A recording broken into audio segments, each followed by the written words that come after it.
If you're not careful and clip out of reality in the wrong areas, you'll end up in the Backrooms, approximately 600 million square miles of randomly segmented empty rooms to be trapped in.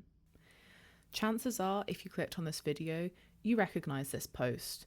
Since it first appeared in 2019, the Backrooms and liminal space horror have become something of a phenomena, spawning quite literally hundreds of games, countless videos, and more online discussions, threads, and liminal space aesthetic photo posts than I could even hope to count. And now, in 2026, the Backrooms have made it to the big screen. Hey there guys, I'm Long Lost Daylight, and today we're going to be talking about Kane Parsons' Backrooms. If you haven't managed to see it yet, it follows the owner of a failing furniture shop, Clark, who discovers a doorway to a place that shouldn't exist in the basement of his store. He becomes obsessed, determined to explore it, and ends up dragging his therapist Mary and his employees into it too.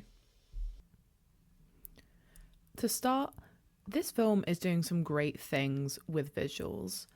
The colour grading almost follows a gradient, with outside scenes in the real world being vibrant, bright, with backgrounds almost feeling like a painted backdrop in a film. In comparison, indoor scenes are much more washed out and pale, they're a lot less lively, and they're more oppressive. And then coming into Backrooms itself, the colour grading is absolutely dominated by the colour yellow, with lighting emphasised to be artificial, and it's an incredibly unnatural and uneasy atmosphere.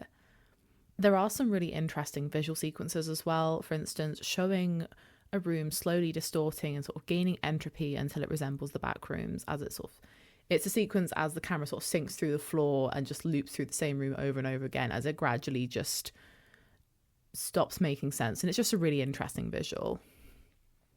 As it can be expected, this is a horror film and it executes horror as a genre really well. First off, the music's incredibly eerie. Something that I like they did is that there's several scenes that have multiple moments of escalation to really ramp up the sort of audience's adrenaline without needing to resort to sort of cheap shock factor sequences. There's a really great moment where a camera in a found footage section has been set down on a table, and while the only character in the room is doing something on the other side of the room, we see the camera get picked up to it sort of indirectly imply the presence of some kind of entity, and the camera just rises up to imply the height and the kind of imposing presence of this entity. And it's a really effective and subtle way to show it rather than just outright putting something on camera. Just in general, there is something to be said about show versus tell in the film. In the first scene featuring the character of Clark, a therapy session, we're quite literally told, without giving too much away, exactly the kind of person he is.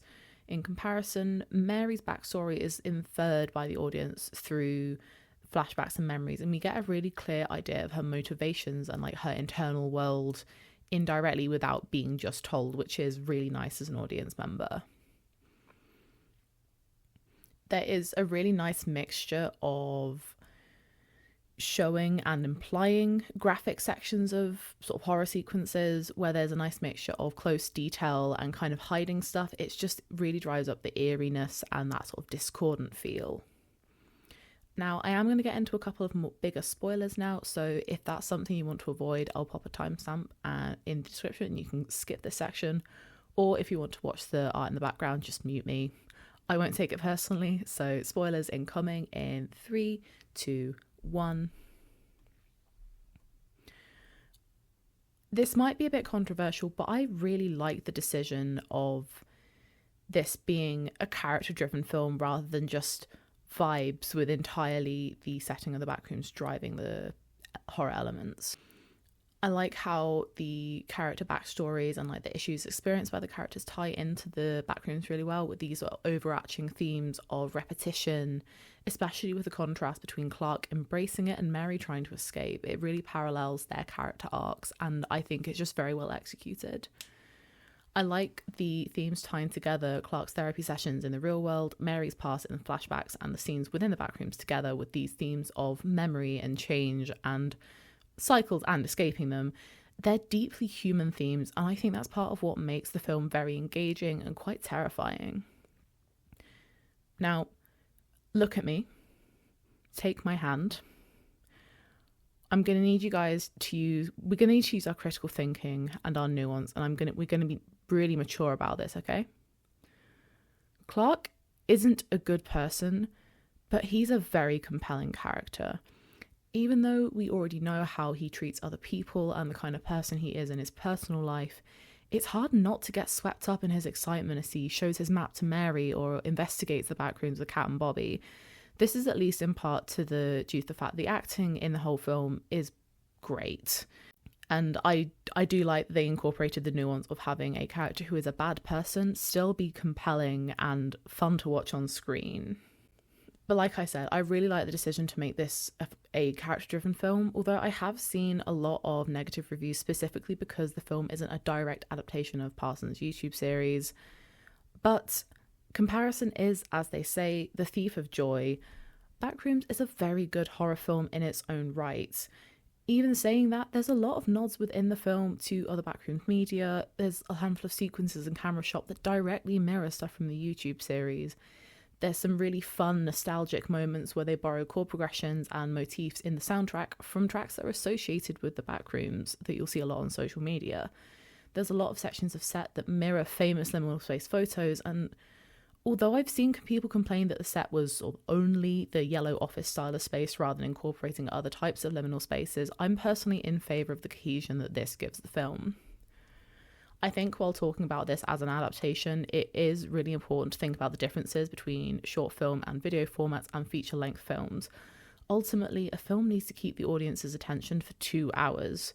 That's a long time. If you'll forgive the architecture pun, pacing is effectively load-bearing. As well as it being really understandable if Parsons wanted to make something new rather than a like-for-like recreation of his YouTube series, 2 hours of found footage with more limited character development probably wouldn't have been the most exciting film to watch. Similarly, a film following Async, the company investigating the backrooms, might not have been as compelling or scary. The uncertainty and sense of unknown that Mary and Clark experience as people who aren't familiar with the backrooms before falling into it really contributes to the sense of unease and fear. And honestly, I disagree with some of the dislike for Pirate Clark being the entity rather than sticking to the kind of original entity, as it were.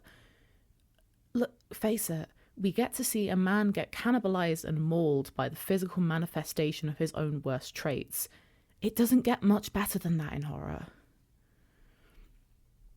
Even saying that, I think that pushing back the visual reveal of the Pirate Clark character could have made it more effective just as a tool for horror. I think if I personally had done it, we already get enough of an insinuation that he is some form of Clark from the dialogue in the scene where he goes, "Did you hear her? She says we don't need to change."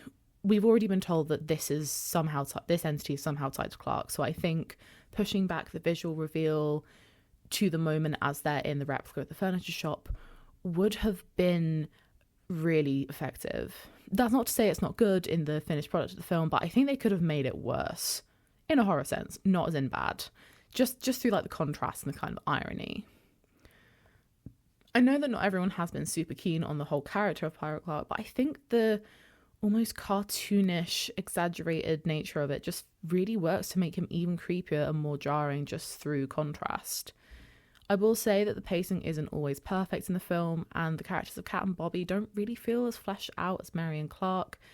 I think some of their dialogue and presence in scenes doesn't quite feel like the same genre. It almost has a kind of 80s teen horror feel, which isn't quite the same as the rest of the film, so they feel a little out of place, but I still do like the characters.